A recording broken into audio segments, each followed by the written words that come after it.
is Jeff Montadowski, Service Manager of Dallas Harley-Davidson, coming to you from our service department. Right here's our service bike build that we did, so I wanted to kind of feature it here in the background a little bit. But what I'm really here to talk to you about is winterizing your motorcycles.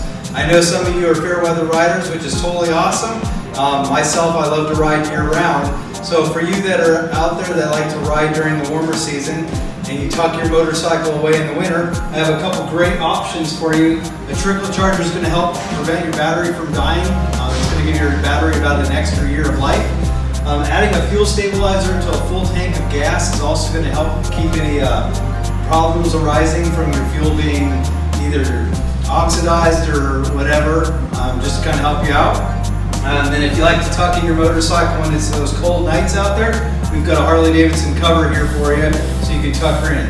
But like I said, I like to ride year round, so I want to also tell you about our special that we got going on here in the month of December.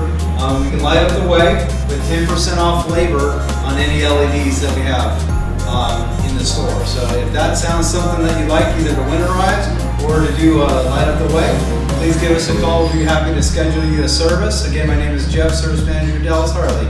Give us a call, 972-270-3962. Thank you very much.